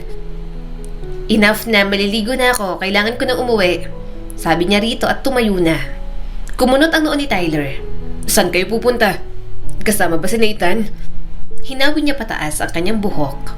Oo, kasama siya. Tumangot-tango si Tyler at umigting lang ang panga pero hindi na nagsalita. Pinakatitigan niya ito. Alam niyang may iba't ibang emosyon pang nakakubli sa usaping iyon. Mahirap lang talagang iwasan. Kahit ayaw niya man, yun ang pinipilit ng kanyang daddy. Hinaplos ni Tyler ang mga braso niya. Di, wala akong Amber sa mga susunod na araw. Pwede tayong magkita sa school, pahayag ni Amber. Tumango ulit ito. Liligo lang ako. Habang nasa ilalim ng shower, hindi niya maiwasang isipin ang mga posibleng mangyayari sa mga susunod na araw. Saan man tingnan, problema pa rin ang relasyon nila ni Tyler. Ngayon lang siya sumuway, kaya kakayanin niya na sana ang mga darating na pagsubok sa kanilang dalawa. Pagkatapos niyang maligo, pinulupot niya lang ang tuwalya sa kanya bago lumabas. Wala namang kaso sa kanya yon. Nakita na ni Tyler lahat, wala na siyang maitatago. Sa mga sumunod na araw, okay naman ang buhay para kay Amber. Pero nagising na lang siya isang araw na masama ang kanyang pakiramdam. Hindi maibigay ni Amber ang buong atensyon sa klase. Sobrang sakit ng ulo niya simula nang gumising siya kaninang umaga. Ayaw niya sanang pumasok pa pero kailangan niyang bawiin ang mga bumagsak niyang grado. Pagkatapos ng klase, dahan-dahan siyang naglakad sa hallway. Hindi pa siya nakababa ng hagdan nang bigla siyang makaramdam ng pagduduwal. Mabuti na lang, malapit na ang banyo. Dali-dali siyang pumasok sa isang cubicle at doon sumuka. Pumikit si Amber ng mariin. Parang hinahalungkat ang kanyang tiyan. Maluha-luha siya nang pinunasan ng tissue ang kanyang bibig. Lumabas si Amber sa cubicle at nag-ayos sa harap ng salamin. Napatitig siya sa umaagos na tubig mula sa gripo. Ilang araw niya na yung nararanasan. Gusto niyang isipin na may panis lang siyang kinain pero alam niyang hindi. Delay din ang kanyang menstruation kaya posibleng buntis ako? Usal ni Amber sa sarili. Tahimik na lumabas si Amber sa loob ng banyo. Pinili niya munang ipagpaliban ng klase. Takot siya pero hindi siya mapanatag hanggat hindi nakukumpirma ang kalagayan niya. Pagkarating sa butika, agad siyang bumili ng pregnancy test. Huminga siya ng malalim nang mahawakan iyon. Hindi niya alam kung anong gagawin kung sakaling tama man ang hinala niya. Pagkalabas niya sa butika, tumawag naman sa kanya si Tyler. Nasaan ka, Amber? Hindi kita makita sa buong campus. Napangiti naman siya. Hinahanap mo ako? Bakit naman? Mag-date tayo. Tatawang tugon nito. Pumara si Amber ng taxi at sumakay. Absent ako ngayon. Bakit? May sakit ka ba? Tanong pa nito. Humigpit ang hawak niya sa bag. Masama lang ang pakiramdam ko. Gusto ko lang magpahinga. Pupuntahan kita. Kahit silip lang sa may terrace ninyo. Subok pa ni Tyler. Mahina siyang tumawa. Parang bawal ang pagmamahalan natin, pero bawal naman talaga. Ako si Juliet at ikaw naman ang aking Romeo. Tumingin si Amber mula sa labas ng bintana. Katulad ng kwento, hindi sila pwedeng dalawa. Maraming tutol sa kanilang pagmamahalan. Umungot ang binata. Prinsesa ka. Alipin mo lang ako. Nilaro niya ang mga palamuti sa kanyang bag. Mukhang mali ang binata. Siya ang aliping umiibig rito. Tila diniktahan siya ng puso niya na mahalin si Tyler kahit alam niyang hindi dapat. Kung gusto ko magpakasal sa'yo, papayag ka ba? Napalunok si Amber at natawa. Nagtatanong lang. Tahimik si Tyler sa kabilang linya. Nilukob ng kabang dibdib niya. Natatakot siya sa mga posibleng kahinatnan ng kapusukan nilang dalawa. Kung nagbunga man ang pagmamahalan nila, ayaw niyang pasanin nito ang mundong mukhang magiging malupit dahil sa kapabayaan nilang dalawa. Sa tamang panahon, Amber, marami pa tayong pangarap. Alam kong hindi mo pa iniisip yan. Pero kung sakaling gusto mo, mangmang naman yata ako para hindi kita itali sa sarili ko. Sumilay ang ngiti sa kanyang mga labi. Mahal kita. Natahimik saglit si Tyler. Pinapakilig mo na naman ako. Seryoso ako. Sige na. Bye na. Gusto ko na magpahinga. Okay, bye. Mahal din kita, Amber. Huminga ng malalim si Amber. Hindi na malinaw sa kanya ang mga plano niya sa buhay. Hinaplos niya ang kanyang tiyan. Hinala pa lang ang mayroon siya pero malakas ang kutob niya na magiging malaking dagok yun sa kanyang buhay. Pagkarating niya sa bahay, agad siyang dumiretso sa kanyang silid. Sinubukan niyang pregnancy test. Labis ang kaba habang naghihintay siya ng resulta. Hindi niya maintindihan ang sarili. May bahagi sa kanya na gustong maging positibo iyon dahil bunga yon ng pagmamahalan nila ni Tyler. Pero malaki ang bahaging hinihiling niyang maging negatibo. Masyado pa siyang bata. Wala pa siyang napapatunayan. Nag-aaral pa silang dalawa ni Tyler. Ang lakas ng tibok ng kanyang puso nang tingnan ang pregnancy test. Umawang ang bibig ni Amber at nabitiwan niya ang resulta. Ang dalawang linyang iyon ang simula ng pagbabago ng takbo ng buhay niya sa mga susunod pang araw. Ma'am Amber, may naghahanap po sa inyo. Kaibigan niyo raw po. Saad ng katulong. Sino po? Nagtataka niyang tanong. Tyler daw po. Ma'am, papasukin ba raw po ng guard sa village? Tanong pa ng ginang. Napasinghap si Amber. Hindi niya alam na may lakas pala talaga ng loob si Tyler para pumunta sa mansyon ng pamilya niya. Hindi niya inakalang bibisita ito sa kanya. Papasukin na siya. Kilala ko siya and please don't tell my parents na bumisita si Tyler dito. Bili niya sa katulong. Mukhang nag-aalangan pa ang katulong pero tumango pa rin. Sige po. Thank you. Nakahinga siya ng maluwag. Sa halip na pumunta sa dining area, dumiretso siya sa garden para doon hintayin ang binata. Hindi niya alam kung papaano ito kakausapin. Hindi niya alam kung papaano sasabihin. Alam niya kasing sa oras na malaman nito ang totoo, maraming magbabago. Amber! Tawag sa kanya ni Tyler. Mabilis siyang humarap kay Tyler na nakatayo sa harap niya. Pagod ang mga mata nito. Kahit kailangan niya ng kapanatagan, hindi siya tumakbo para yumakap. Kontento na siyang nasa harap niya ito. Kahit wala nang lumabas na kahit anong salita sa bibig, ayos na si Amber. Wala ka sa mga klase mo kaya nag-aalala ako. Tumawag ako pero hindi mo ko sinasagot. Nag-text ako pero hindi ka nag-reply. Ano nangyari? Humakbang si Tyler papalapit sa kanya. Parang kinuryente ang puso niya. Pwede pala yon. Pwede palang makaramdam ng sakit kahit nag-uumapaw ang pag-ibig. Mahigpit siyang niyakap ni Tyler. Miss na kita, Amber. Nag-aalala ako. Huling pag-uusap natin, sinabi mong may sakit ka. I'm okay. Tumulo na ang mga luha ni Amber. Kumawala ang binata sa yakap at sinapo ang kanyang mga pisngi. Hindi ako nakapag-aral at nakapagtrabaho ng maayos. Palagi kang nasa isip ko. Kung kumusta bang araw mo? Ayos lang ba ang kalagayan mo? Namimiss mo rin ba ako? Tumango si Amber. Of course, namiss kita. Kaya lang hindi pa ako handang harapin ang lahat. Gusto ko magtago dahil alam kong walang paraan para makatakas sa sitwasyon nating dalawa ngayon. Kumunot ang noo ni Tyler at pinunasan ng mga luha. Anong ibig mong sabihin? Buntis ako. Sabi niya rito pero bago niya pa makita ang reaksyon ng binata, narinig niya na ang boses ng kanyang ama. Amber! Malakas na sigaw ni Arturo. Parang tumalon ang puso ni Amber nang marinig ang boses ng ama. Umawang ang bibig niya sa mga taong nasa harap nila ni Tyler. Nandoon ang mga magulang niya, si Nathan at ang mga magulang ni Nathan. Sino ang lalaking yan? Naguguluhang tanong ng ina ng binata. Gusto niyang magtago. Hindi niya kaya ang tingin ng mga tao na nasa harap niya. Naging malakas ang pagbuhos ng kanyang mga luha. I'm sorry, Daddy. Tumunghay si Amber kay Tyler nang hinawakan nito ang kanyang kamay. Nakita niya ang katatagan sa mukha ng binata. Nakita niyang panindigan na minahal niya rito. Nakita niya ang tapang na inakala niyang hanggang salita lang nito. Boyfriend po ako ni Amber. Sorry sa wrong timing pero gusto ko pong malaman mo. Madam, mahal ko po ang anak mo. Diretsong pahayag ni Tyler sa nanay niyang si Tina. Mariin siyang pumikit nang makitang disappointment sa mga mata ng kanyang ama. Gulat na gulat naman ang nanay ni Amber at walang masabi. Humawak siya sa braso ni Tyler para doon kumuha ng lakas. Hindi niya na alam ang gagawin. Anong problema ng anak mo, Arturo? Pumunta kami dito para pag-usapan ang hindi pagkakaunawaan. Pero ano to? Paano pa matutuloy ang kasal nila ni Nathan? Sunod-sunod na tanong ng nanay ni Nathan. Nilapitan siya ng kanyang ina at bahagyang hinaplos ang braso niya. Para bang sinasabi nito na magiging okay lang ang lahat. Kahit papaano, nakaramdam si Amber na may kakampi siya sa bahay na iyon. Itigil mo na to. Umalis ka na ritong lalaki ka. Mariing sabi ni Arturo habang nakatingin kay Tyler. Hindi. Nagmulat siya ng mga mata. Daddy, hindi po siya aalis. Ayokong pakasalan si Nathan. Hindi ko gusto ang pinili niyo para sa akin. Hindi ko siya mahal. Tumigil ka na po sa pakikialam sa buhay ko. Isang malakas na sampal ang natanggap niya mula kay Arturo. Nangingialam ako dahil anak kita.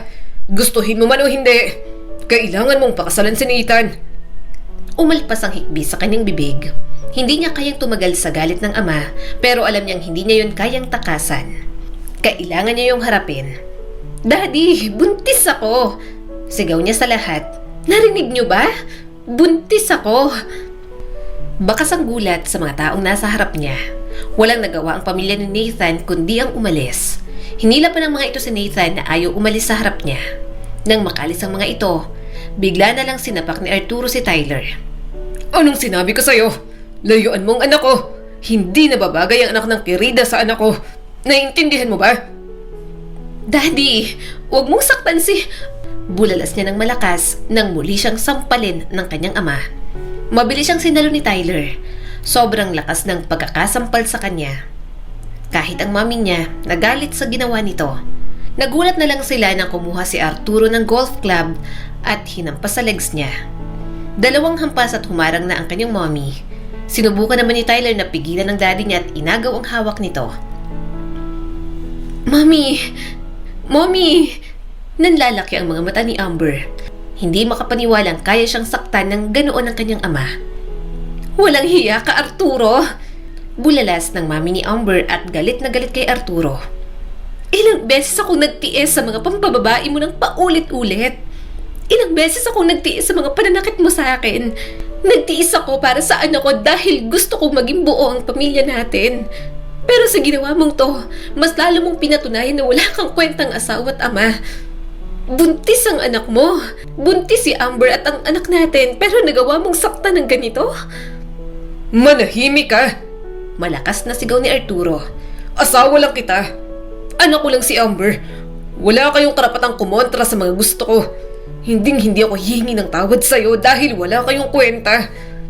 Ilang sandali pa, bigla na lang sinapo ni Arturo ang dibdib nito. Tumigil sa pagiyak si Amber nang makita ang daddy niya na hindi na maganda ang lagay. Kaya ang sagutan na yon, nauwi sa pagsugod sa ospital. Namalayan na lang nila na na-stroke ang kanyang ama. Galit sila ng mami niya rito, gayunpaman, asawa pa rin ito ng kanyang ina at ama niya naman ito. Sila pa rin ang mag-aalaga at iintindi kay Arturo. Mami, ngayon naiintindihan na kita kung bakit nagawa mong maghanap ng iba. Pwede naman ako ang mag-alaga kay daddy kung gusto mong sumama kay Tito Edwin. May intindihan ko. Halos buong marriage life mo, nagdusa ka kay daddy. Gusto kong sumaya ka naman, mami. Napahagulgol ang kanyang ina. Salamat, anak. Salamat at naiintindihan mo ako. Pero kahit na ganito ang nangyari, nandito pa rin ako para umalalay sa pag-aalaga sa daddy mo. Kahit naman kasi ayaw ko na sa daddy mo, mali pa rin ang ginawa namin ni Edwin. Hindi niya pa rin deserve na ako ang piliin niya. Mas okay na sa kanya na makahanap ng ibang babae. Walang sabit at buong-buo na magmamahal sa kanya. Niyakap niya ang kanyang ina hanggang niyang maging masaya ito. Yun ang tanging gusto niya para kay Tina. Bago matapos ang taon, nagpakasal naman sila ni Tyler. Simple wedding lang iyon at wala na rin namang nagawa ang ama niya para hindi matuloy ang kasal. Buntis na siya at pananagutan naman ni Tyler. Dahil sa pagbubuntis, tumigil na muna siya sa pag-aaral. Pero nang makapanganak, muli ulit bumalik sa pag-aaral si Amber dahil may kumpanya pa siyang kailangang pamahalaan. Unti-unti na rin gumagaling sa Arturo. Maligalig at marami pa rin kontra sa buhay nila pero hindi na kagaya ng dati. Parang unti-unti na rin naman itong tinatanggap na kasal na sila ni Tyler. At naririnig niyang humihingi na rin ito ng tawad sa kanyang ina. Saan mo ba ako dadalhin, mahal? Nakangiting tanong ni Amber. Tumawa naman ang kanyang asawa. Basta, malalaman mo rin. Maya-maya dinala siya nito sa isang kwarto na puno ng mga lobo. Nandoon ang anak nila at nang makita sila, biglang lumapit at may ibinigay kay Tyler. Mommy! Binuksan ng anak nila ang tarpaulin na hawak. Mommy, will you marry my daddy again? Mahina siyang tumawa at tiningnan ang paligid bago tumingin sa kanyang mag-ama. Oo naman, pakakasalan ko ulit ang daddy mo. Tuwang-tuwa ang anak nila habang sinusuot ni Tyler ang singsing sa kanyang daliri. Nagsimula man sila sa kasinungalingan at mga iniisip na paghihigante, nahanap pa rin nilang kapatawaran. Gumawa pa rin ng paraan ng Diyos para sila ang magkatuluyan. Ang kwentong ito ay nagpapaalala sa atin na mas matindi ang bigat na nararamdaman natin kapag nagtatanim tayo ng sama ng loob sa ating kapwa. Kaya sana matuto tayong mag-let go sa mga galit na ating pilit na binabaon sa ating pagkatao. Muli, eto po si Skylar Guro at sana may bago na naman kayong natutunan sa kwento natin ngayon. Maraming salamat po.